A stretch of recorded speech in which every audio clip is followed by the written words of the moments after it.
Le plan d'affaires, c'est votre plan de match. C'est lui que vous présenterez à vos partenaires potentiels pour les convaincre que vous avez un projet crédible, viable et rentable.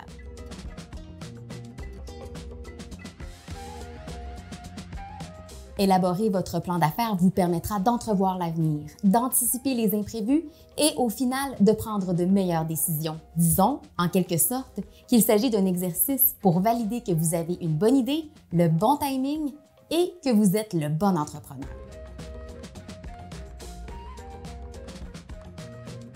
À l'étape de la rédaction du plan d'affaires, la CIDAL travaille en étroite collaboration avec le service de formation aux entreprises du Centre de services scolaires du Lac-Saint-Jean. En termes de soutien au plan d'affaires, on a un programme de formation qui s'appelle Lancement d'une entreprise. Lancement d'une entreprise, ça offre un service de formation personnalisé. Alors, soit individualisé, soit par équipe, quand on a plusieurs personnes sur un projet. Ce qu'on offre, c'est vraiment là, du coaching individuel en formation. Et puis, tout au long du cheminement des participants, ils vont travailler sur les différents éléments de leur plan d'affaires et de leur modèle d'affaires. Cette formation-là qu'on offre est en entrée continue. Donc, on commence quand on est prêt à commencer, pour attraper la personne, l'entrepreneur, quand il est prêt à commencer. Et puis, on termine quand l'entrepreneur est prêt à se lancer en affaires. Donc, on est vraiment en pré-démarrage d'entreprise avec cette formation-là. Il y a une idée d'affaires qui peut être au tout début, au balbutiement, mais le programme tel qu'on l'a monté, l'accompagnement, la formation est vraiment axé pour aller vers du concret et toujours faire un pas supplémentaire vers le concret. Donc, l'idéal, c'est vraiment d'avoir une idée d'affaires avant de venir nous voir, mais elle peut être encore vraiment au tout début.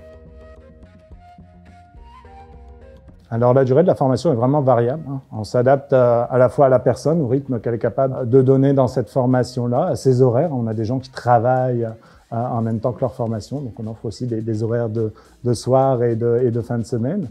On va s'adapter au projet aussi de chaque personne. C'est sûr que chaque projet est différent et demande plus ou moins d'être creusé à ce moment-là.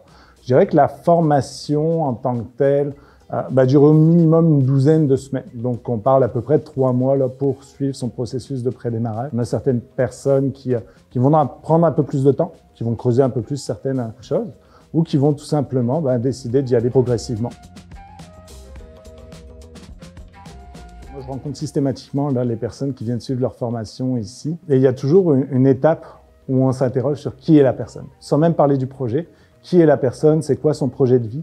Qu'est-ce qu'elle veut faire, à quoi elle aspire dans la vie, cette personne-là? Et puis, on met quand même une emphase importante sur le fait que le projet d'entreprise doit venir servir le projet de vie. Il ne faut pas se forcer à être en affaires, il ne faut pas que ça devienne quelque chose qui use la personne parce que c'est un facteur d'échec. En fait, triper dans son projet, ça va permettre là, vraiment de mettre les chances de son côté à ce moment-là. Et qu'on regarde, oui, le projet de vie de la personne, c'est vraiment le conseil que je donne.